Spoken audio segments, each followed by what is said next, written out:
देखो बच्चों, आप लोगों को लगता है कि गेट एग्जाम ना सिर्फ और सिर्फ कौन बच्चा देता है? जिसको अपना हायर स्टडी करने जाना होता है आईआईटी या एनआईटी से।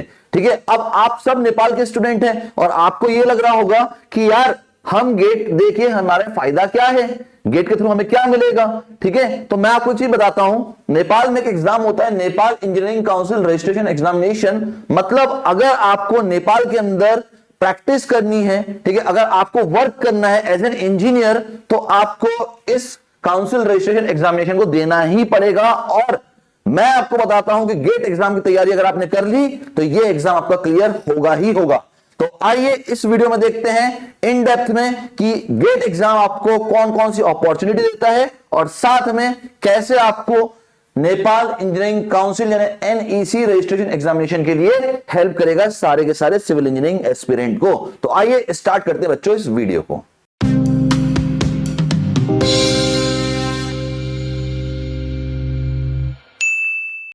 हेलो स्टूडेंट्स, मेरा नाम है मुकेश राय और हम हैं एक्यूमेन गेट एकेडमी। आज के इस वीडियो में मैं आपको बताने वाला हूं कि कैसे नेपाल के स्टूडेंट्स के लिए गेट एग्जाम एक बहुत बड़ा एग्जाम बनता है और कैसे वो आपको हेल्प करेगा आपके नौकरी दिलवाने में और साथ में आपके लाइसेंस एग्जाम को क्रैक करने के लिए।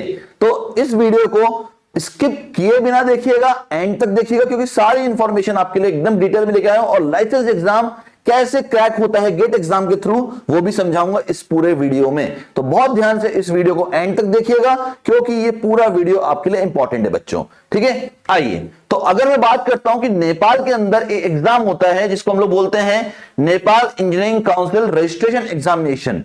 तो सर क्या गेट एग्जाम इसमें हेल्प करेगा? 101% गेट एग्जाम इस पर्टिकुलर आपके एनईसी रजिस्ट्रेशन एग्जाम के अंदर आपको हेल्प करेगा और 100% करेगा। पर उससे पहले क्या अगर आप गेट एग्जाम लिखना चाहते हैं तो क्या नेपाल का स्टूडेंट अलाउड भी है गेट एग्जाम में या नहीं है? क्योंकि कई बार बच्चों को डाउट होता है कि यार नेपाल का स्टूडेंट इंटरनेशनल स्टूडेंट हो गया तो क्या वो गेट एग्जाम के लिए अलाउड भी है? तो जरा ध्यान से देखिए, मैंने एक सिंपल सी चीज लिखी गूगल पे, क्योंकि डेटा पे अगर हम बात करें तो यहां पर मैं लिखा can Nepal students are eligible for GATE exam. तो क्या आंसर मिलता है? Yes, students from Nepal are eligible to take the GATE exam. यानी नेपाल का स्टूडेंट इस गेट एग्जाम को लिख सकता है। ठीक है, international candidate from Nepal along with a few other countries like Bangladesh, Sri Lanka and Singapore can apply for the GATE exam. But इसके अलावा कुछ और कंट्रीज भी है जहां से हम लोग बोल सकते हैं कि बच्चे वहां से भी आके गेट एग्जाम लिख सकते हैं। कौन सा? आपका यूएडब्ल्यू हो गया, इथियोपिया हो गया, ये सारे कंट्रीज से बच्चे आके गेट एग्जाम लिख सकते हैं। सर मान लीजिए अगर आप नेपाल के स्टूडेंट होते हैं और आपने ये एग्जाम दे दिया होता, ठीक है, और एग्जाम क्लियर भी कर लेते हैं, तो क्या इससे कोई अच्छी अपॉर्चुनिटी खुलती फ्यूचर में आपके लिए? मैंने कहा देखिए क्या लिखता हूं मैं, opportunities for Nepal student through GATE exam. मैंने क्या लिखा कि भाई कौन कौन सी अपॉर्चुनिटी ओपन होगी नेपाल के स्टूडेंट के लिए अगर वो गेट एग्जाम को क्रैक कर लेता है तो। ठीक है, अच्छा मैं क्रैक कर लेता है तो क्यों बोला मैंने? क्योंकि भाई किसी भी एग्जाम से आपको जब ही मिलेगा जब आपने उस एग्जाम को क्लियर किया होगा। अब अगर आप इस एग्जाम को क्लियर कर लेते हैं गेट के एग्जाम को तो कहां कहां पे जॉब मिलती है इसको देखिएगा। ये बहुत बच्चों का डाउट होता है, इसीलिए इस डाउट को एक ही बार में क्लियर कर देते हैं। देखिए क्लियरली बोलता है opportunities to pursue higher education in India. ठीक है, आप मास्टर्स के लिए आगे सकते हैं कहां पे? इंडिया में, particularly in prestigious institutions like IITs and NITs. सारे आईआईटी और सारे एनआईटी में आप एडमिशन लेके अपनी हायर स्टडी कर सकते हैं। फर्स्ट थिंग, बोलो सर हायर स्टडी ठीक है, क्या पीएसयू पब्लिक सेक्टर अंडरटेकिंग जैसे आईओसीएल हो गया, डीआरडीओ हो गया, इसरो हो गया, एनएचएआई हो गया, क्या ये हमें अलाउ करते हैं जॉब करने के लिए? देखिए आगे, also provides GATE also provide access to jobs in public sector undertakings PSU across India। मतलब नेपाल का बच्चा अगर गेट का एग्जाम क्लियर कर लेता है तो वो कहां कहां भी जा सकता है? आईआईटी या एनआईटी से अपना मास्टर्स कर सकता है जाके, या वो पीएसयू में भी जॉब कर सकता है वाया गेट एग्जाम। तो जो बच्चों के मन में डाउट था कि क्या गेट एग्जाम हमारे लिए है, तो उसका मैंने आपको पूरा का पूरा प्रूफ दिखा दिया। अगर गेट एग्जाम हम क्लियर कर लेते हैं तो क्या नेपाल के स्टूडेंट के लिए इंडिया में हायर स्टडी करने का स्कोप है, मैंने बता दिया वो भी। और क्या यहां पे डायरेक्ट जॉब अपॉर्चुनिटी है नेपाल के बच्चों के लिए, तो वो भी मैंने आपको इस पॉइंट में कवर कर दिया। तो ये तो बच्चों आपके लिए अपॉर्चुनिटी थी, कहां पे, इंडिया में, किनके लिए, नेपाल के स्टूडेंट के लिए थ्रू गेट एग्जाम। नाउ अब अगर मैं बात करता हूं कि पूरे गेट एग्जाम से एक नेपाल के स्टूडेंट को क्या क्या अपॉर्चुनिटी मिल सकती है, तो सबसे पहला उसमें आता है पीएसयू, पब्लिक सेक्टर अंडरटेकिंग, जैसे कि आईओसीएल हो गया आपका, एचपीसीएल हो गया, एनएचएआई हो गया, एक्सेट्रा। ठीक है, और भी बहुत सारे पीएसयूज हैं, यहां पे आपको सीधा जॉब अपॉर्चुनिटी मिलेगी वाया गेट एग्जाम। दूसरा, आईआईएससी, आईआईटी या एनआईटी से आप अपना मास्टर्स कर सकते हैं, या तो एमई या तो एमटेक। तीसरा, प्राइवेट जॉब्स, इंडिया में जितनी भी प्राइवेट जॉब हैं वहां पे भी आप अलाउड हैं, ठीक है, वाया गेट एग्जाम, जैसे कि एलएनटी रखता है, शाहपुरजी पालोनजी रखता है, और भी बहुत सारी प्राइवेट कंपनीज हैं सिविल इंजीनियर्स के लिए। नाउ लाइसेंस एग्जाम क्या है, अगर आपको नेपाल के अंदर अपने आप को रजिस्टर करना है एज एन इंजीनियर, ठीक है, अगर आप वहां पे कोई भी गवर्नमेंट काम करना चाहते हैं तो एक एग्जाम मैंडेटरी है वहां पे देना, वो है कौन सा, आपका एनईसी रजिस्ट्रेशन एग्जाम देना ही पड़ेगा। अगर जब तक ये क्रैक नहीं करोगे तब तक आपकी वैल्यू वहां पे एज एन इंजीनियर नहीं रहेगी नेपाल के अंदर, ठीक है। और बहुत सारे बच्चे इस एग्जाम के लिए अप्लाई करते हैं और बहुत कम ही बच्चे क्लियर कर पाते हैं, कारण इस एग्जाम का थोड़ा सा डिफिकल्टी लेवल समझोगे ना तब समझ में आएगा कि एग्जाम क्रैक क्यों नहीं होता है, ठीक है। और क्यों नहीं होता उसका एक बहुत बड़ा रीजन है, बच्चा 4 साल की इंजीनियरिंग में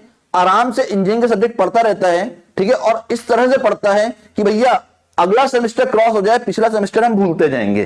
जब तक 8वें सेमेस्टर में पहुंचता है 7 सेमेस्टर पूरा भूल चुका होता है बच्चा, और उसके बाद उसको कुछ याद ही नहीं रहता 7 सेमेस्टर का। जब वो ये पेपर देने बैठता है तो इसमें तो पूरे 8वें सेमेस्टर के सब्जेक्ट आते हैं और बच्चा यहां पर उन क्वेश्चंस को बना नहीं पाता और एग्जाम में फेल हो जाता है, ठीक है। इसीलिए वो इस एग्जाम को क्लियर ही नहीं कर पाता, एनईसी रजिस्ट्रेशन एग्जाम को, जिसको हम लाइसेंस एग्जाम के नाम से भी जानते हैं नेपाल के अंदर। तो क्या सर नेपाल के अंदर जो ये एनईसी एग्जाम हो रहा है इसको क्रैक करना आसान है क्या? मैंने कहा देखते हैं, आइए। ये लिखा हुआ है, देखिए क्या, Nepal engineering council registration exam यानी NEC registration exam for civil engineering is the comprehensive assessment design to evaluate the proficiency and knowledge of aspiring civil engineers. भाई जितने भी सिविल इंजीनियर हैं उनके नॉलेज को टेस्ट करने के लिए ये एग्जाम होता है, ठीक है। आपको भी पता है कि नेपाल के अंदर जो इंजीनियरिंग का लेवल है वो उन लोगों ने एक बेंचमार्क सेट करके रखा हुआ है, तो सारे बच्चों को अगर वहां तक पहुंचना है तो इस एग्जाम को क्लियर करना ही पड़ेगा उस बेंचमार्क तक, ठीक है। According to the provision of the Nepal engineering council act 2055 as amendment in 2017-9 and the Nepal Engineering Council Regulation 2057 as amended in 2080, no individual or entity shall practice engineering without registration with the council। कोई भी बंदा अपनी practice कर ही नहीं सकता as an engineer जब तक वो इस एग्जाम को क्लियर करके अपने आप को रजिस्टर ना कर दे काउंसिल के अंदर, ठीक है, तब तक वो वहां पे इंजीनियरिंग की प्रैक्टिस कर ही नहीं सकता, ठीक है। तो यहां पे बिल्कुल मैंडेटरी है कि आपको इस एग्जाम को क्लियर करना ही पड़ेगा। मतलब अगर आप नेपाल के अंदर एज एन इंजीनियर वर्क करना चाहते हैं तो इस एग्जाम को क्लियर करना मैंडेटरी हो जाता है बच्चों, ठीक है। सर इस एग्जाम के अंदर आता क्या है, देखिए अगर मैं बात करूं टोटल 100 मार्क्स का पेपर होता है बच्चों, 100 मार्क्स का पेपर होता है और कम से कम 50 मार्क्स आपको लेके आना है, तब आपका माना जाएगा भैया आपने एक कट ऑफ को क्लियर किया है। 50% कम आया तो आप पास माने ही नहीं जाओगे, ठीक है। तो कम से कम 100 में से 50 नंबर लेके आना ही आना है, ठीक है, ये मैंडेटरी हो गया। नेक्स्ट जो पेपर होगा वो होगा 2 घंटे का, टोटल पेपर होगा 2 घंटे का बच्चों, ठीक है। अब अगर ध्यान से देखें इसमें जरा ध्यान से, क्वेश्चन का डिस्ट्रीब्यूशन कैसे होता है, 2 टाइप के क्वेश्चन आएंगे, 1 मार्क्स का क्वेश्चन आएगा और 2 मार्क्स के क्वेश्चन आते हैं, ठीक है। 1 मार्क्स और 2 मार्क्स का क्वेश्चन, मतलब टोटल होगा 2 घंटे का पेपर, 100 मार्क्स का पेपर है, 50 मार्क्स कम से कम लाना है। और क्वेश्चन के टाइप कैसे होंगे, 2 टाइप के क्वेश्चन आएंगे, एक 1 मार्क्स का क्वेश्चन आएगा और एक 2 मार्क्स का क्वेश्चन आएगा। नेगेटिव मार्किंग यहां पे नहीं होती, ठीक है। तो आइए आगे बढ़ते हैं, क्या बोलता है, there are 61 mark question, 60 question रहेंगे 1 मार्क्स के, 60 क्वेश्चंस रहेंगे बच्चों 1 मार्क्स के, और हर एक क्वेश्चन को 1 मिनट अलॉट किया जाता है। नियरली क्वेश्चन का लेवल इस तरह सेट किया जाता है कि 1 मिनट में वो क्वेश्चन सॉल्व हो जाए। The exam includes 22 marks question, यानी 20 क्वेश्चन रहेंगे 2 मार्क्स के बच्चों। तो अगर ओवरऑल देखें तो स्टार्ट क्वेश्चन 1 मार्क्स का यानी 60 मार्क्स तो यहां से हो गए,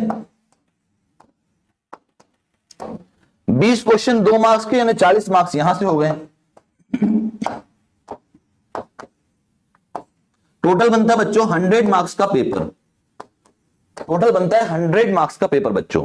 ठीक है, अब क्या बोलता है जरा ध्यान से समझना। ठीक है, कुछ और कंडीशंस बोलता है, वो क्या है समझाता हूं एक एक करके, जरा ध्यान से समझिएगा। ठीक है, ये मैंने बता दिया 100 मार्क्स का पेपर होगा, पासिंग मार्क्स 50 हैं, ऑब्जेक्टिव टाइप क्वेश्चन आएंगे, 2 घंटे का पेपर होगा। ठीक है, पेपर बेस्ड होगा, और टोटल आपके नंबर ऑफ क्वेश्चन रहेंगे 80, जिसमें 60 क्वेश्चन रहेंगे 1 मार्क्स के और 20 क्वेश्चन रहेंगे 2 मार्क्स के बच्चों। अब आता है मेन, यहां पे क्या बोलता है जरा ध्यान समझिएगा। जो 1 मार्क्स से क्वेश्चन होने वाले हैं ना, 1 मार्क्स से क्वेश्चन, अब यहां पे क्या होता है, पूरा सिलेबस जो है वो चैप्टर और सब चैप्टर्स में डिवाइडेड होता है बच्चों। चैप्टर में डिवाइड होगा और सब चैप्टर में डिवाइड होगा, कुछ इस तरह से। देखो ध्यान से, चैप्टर होंगे टोटल 10 और सब चैप्टर जो है बच्चों वो कितने हैं आपके 6। तो भाई 10 चैप्टर 6 सब चैप्टर मिला के टोटल होते हैं 60 टोटल 60 चैप्टर्स निकल के आते हैं, मतलब ओवरऑल चैप्टर सब चैप्टर मिला के 60 निकल के आते हैं। अब 1 मार्क्स का क्वेश्चन हर चैप्टर के हर सब चैप्टर से एक एक क्वेश्चन पूछा जाएगा, देख लीजिए। यानी हम ये कह सकते हैं कि टोटल एक चैप्टर से 6 क्वेश्चन पूछे जाएंगे 1 मार्क्स के। टोटल 10 चैप्टर हैं यानी 60 क्वेश्चन। ठीक है, 60 क्वेश्चन 1 मार्क्स के, यानी 60 मार्क्स का टोटल पेपर यहां से बनता है। और ये मुझे बहुत अच्छी बात लगी इस एग्जाम की कि इसने हर एक चैप्टर को और उसके सब चैप्टर को इक्वल वेटेज दिया है 1 मार्क्स का। तो ये इंपॉर्टेंट बनता है आपके लिए, क्योंकि आपको ये समझ में आएगा तभी तो आप अच्छे तैयारी करोगे, क्योंकि यहां पे एक भी टॉपिक ऐसा नहीं है जो आप स्किप कर सकते हो, क्वेश्चन वहां से आएगा, ये मैंडेटरी है। ठीक है, नेक्स्ट अब आते हैं जो 2 मार्क्स के क्वेश्चन होते हैं, जो 20 क्वेश्चन आने वाले हैं। अब यहां क्या होता है समझना ध्यान से। वापस से आपके पास चैप्टर 10 है, सब चैप्टर 6 हैं। अब एक चैप्टर में से वो मैक्स टू मैक्स सिर्फ 2 ही क्वेश्चन पूछ सकता है 2 मार्क्स के एक चैप्टर में से। उसके बाद ऑप्शन थे कि भी 6 क्वेश्चन पूछ रहे हैं, पर पूछ के सकता है मैक्सिमम 2 ही क्वेश्चन पूछ सकता है एक चैप्टर से। तो एक चैप्टर से 2 क्वेश्चन, 10 चैप्टर थे, 10 चैप्टर इंटू 2 क्वेश्चन, 20 क्वेश्चन पूछेगा 40 मार्क्स का। तो भैया कितना हो गया 40 मार्क्स यहां पे, 60 मार्क्स पहले 1 मार्क्स में, तो आपके टोटल हो गए 100 मार्क्स। अब यहां पे जो क्वेश्चन आप सॉल्व कर रहे हैं उसके लिए आपको एस्टिमेटेड टाइम 2 मिनट का लगेगा, मतलब इसका डिफिकल्टी लेवल उतना होगा कि 2 मिनट में आपसे क्वेश्चन बन जाए बच्चों। ठीक है, डन। अब सर सिलेबस की बात किया जाए इस एग्जाम की, तो समझाइए जरा कि सिलेबस कैसे हम लोग इसको फॉलो करें और क्या गेट एग्जाम इसको हेल्प करेगा निकालने में। मैंने कहा पहले सिलेबस देखो जरा ध्यान से, सिलेबस देखो। जितने बच्चे भी अभी 2nd एंड 3rd ईयर में हैं इंजीनियरिंग के, सिविल के खासकर, ठीक है, 2nd and 3rd year civil engineers हैं, उनके मन में क्वेश्चन आता होगा हम गेट एग्जाम अभी से क्यों तैयारी करें, अगले साल से तैयारी करते हैं। देखो पहली चीज, जब आप अपने सेमेस्टर में एंटर होते हो तो आपको पता है आपका सेमेस्टर में जैसे ही आप एंटर हुए 3rd सेमेस्टर में, आपको सेमेस्टर के सब्जेक्ट लगने जाते हैं टफ, और जैसे ही वो टफ लगने लग गए तो अब आपके यहाँ पे केटी या बैक आना शुरू हो जाती है। और एक बार बैक का सिलसिला चालू हुआ ना तो 6 सेमेस्टर तक वो, मतलब 6 सेमेस्टर तक खींचता है वो पूरा। ठीक है, और फिर आप इंजीनियरिंग से टूट जाते हो, इंजीनियरिंग को बहुत टफ समझ लग जाते हो, और उसके बाद आप कोई भी एग्जाम की तैयारी नहीं करते हो और फिर कहीं सिलेक्शन नहीं होता। बट अगर ध्यान से देखो तो जितना भी सिलेबस यहां लिखा हुआ है, ठीक है, वो सारा का सारा सिलेबस आपके 2nd एंड 3rd ईयर के सब्जेक्ट्स में आता है आपके यूनिवर्सिटी के। अब अगर यूनिवर्सिटी के 2nd एंड 3rd ईयर के सब्जेक्ट्स में आ रहा है ये सारे सब्जेक्ट, इसका मतलब क्या है, अगर आपने गेट एग्जाम की ढंग से तैयारी की तो ये सारे सब्जेक्ट्स कवर हो जाएंगे।